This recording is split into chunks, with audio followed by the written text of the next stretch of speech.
বিধ্বস্ত দেশের দায়িত্ব নিয়েছিলেন তো ডক্টর মোহাম্মদ ইউনূস। আপনারা তো মোটামুটি মেরামত করা একটা দেশ পেয়েছেন। ডক্টর মোহাম্মদ ইউনূস 17 মাসে অনেক কিছু ঠিক করেছেন। মেরামত কিছু না, মেরামত শোনেন, আমরা তো গণতান্ত্রিকভাবে নির্বাচিত এদেশের নির্বাচনের মাঝ দিয়ে we obtain vast majority seats in the parliament. That is মানে more than 2000 মানে সিট। এখানে প্রত্যেকটা সদস্য আমরা নির্বাচিত হয়েছে গণতান্ত্রিক ভাবে। আমাদের উপরে যে দায়িত্ব হিসেবে পড়েছে, তখন আমরা কি দেখলাম যে বাংলাদেশের সমস্ত ব্যাংক, বীমা, আর্থিক মানে প্রতিষ্ঠান, বাংলাদেশ ব্যাংক পর্যন্ত সব লুটপাট করে, না সেটা তো বাংলাদেশ ব্যাংকের সাবেক গভর্নর এটা অনেকটাই ঠিক করে নিয়ে আসছিলেন, আপনারা তাকে খুবই অসম্মানজনকভাবে বিদায় দিয়েছেন।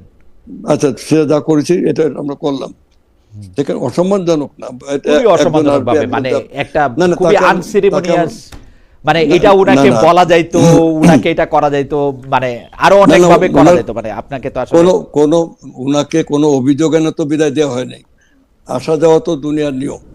আপনি খালেদ মহিউদ্দিন, আপনি নামকরা সাংবাদিক, আপনি শোনেন, আপনি অ্যাডমিনিস্ট্রেশনে আপনি বিসিএস ক্যাডারের অফিসার ছিলেন, কিন্তু কয়েকদিন পরে আপনি বুঝতে পারলেন এই বন্ধন মুক্ত হতে হবে আমাকে, এই বাধা ধরা জীবনে আমি অভ্যস্ত না।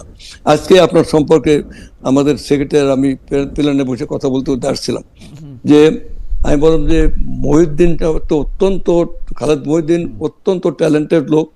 সে প্রথম আলো পত্রিকার সাংবাদিকতা করতো, আবার সেখানে এসে জয়েন করলো, তারপর সে ওই যে আপনি আমাকে অনেক ভালোবাসেন, সেটা আপনার একটা মানে সুদৃষ্টি, সেটা ঠিক আছে। কিন্তু আপনি আমাকে বলেন যে বাংলাদেশ ব্যাংকের গভর্নরকে বিদায় দেওয়াটা কি আপনার কাছে মনে হয় না যে উনারও তো বয়স আপনার সমান না হলেও উনিও 70-এর বেশি একজন মানুষ, উনি কি এটা ডিজার্ভ করেন? কারণ হচ্ছে যে উনি পাইছিলেন আসলে একটা সম্পূর্ণ মানে আর্থিক অনিয়মের চূড়ান্ত জায়গায়, যেটার মধ্যে উনি বেশ কিছু জিনিস তিনি চেষ্টা করেছিলেন যে করার জন্য। উনি চেষ্টা করেছিলেন, কিন্তু চেষ্টা তো মানে উনি করেন নাই তো আমরা বলবো না, উনাকে খারাপ মানুষ আমরা বলছি না, ভালো মানুষ তো বটেই। কিন্তু কথা হলো যে ডাইনামিক প্রসেসে তো একজন যাবে একজন আসবে, এইটাই তো সমাজ।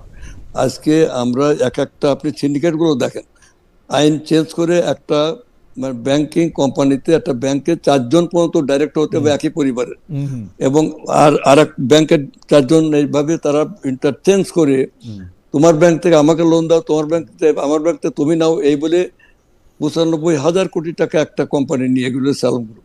কেউ তারও বেশি, কেউ 55,000, 65,000, সব ব্যাংক লুটপাট করলো জনগণের আমানতের টাকা। এটা গেল রাষ্ট্রীয় প্রতিষ্ঠান। এই সিভিল ব্যুরোক্রেসিতে ডিসি, এসপি, মানে ইউনো, ওসি 18 সালে রাতের বেলা দিয়ে তারা নিজেরা উৎসাহ নিয়ে ভোট কাটতেছে, ভোট কেটে ভরে দিচ্ছে।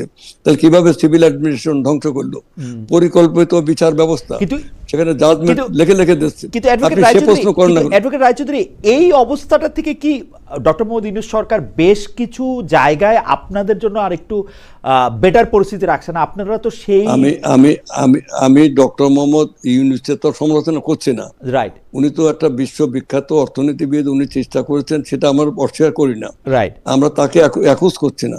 আমরা বলতে চাচ্ছি আমাদের কথা যে আমরা ব্যর্থ হওয়ার জন্য আসি নাই, এই বিধ্বস্ত দেশটাকে আমরা বলি নাই যে এটা আমরা পারবো না, এই দেশটাকে গড়ে তুলে আমরা দক্ষিণ এশিয়ার মধ্যে আমরা একটা সর্বশ্রেষ্ঠ দেশ তৈরি করে আমার দেশের ঐতিহ্যকে, হারানো ঐতিহ্যকে আবার পুনরুদ্ধার করে তার জন্য আমরা কিছুটা সাধন করছি। আমরা সকাল মানে 9টার মধ্যে অফিসে চলে যাই, সারাদিন পরিশ্রম করি, ভোর 5টা, একজন, আমি তো 5টা ঘুমাতে উঠি, রাত্রে 2টোয় ঘুমাই, 3 ঘন্টা ঘুমাই, প্রায় মিনিটটা ঘুমে কেন তাও তো বলতে পারবো না। সারাদিন তিনি কাজ করছেন, আমাদের অন্য মন্ত্রীরাও তাই।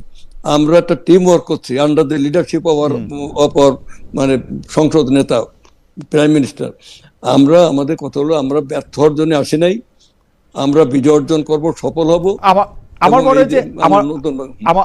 মনে হয় যে এটা আপনি যে আপনার পায়াস উইশ সেটা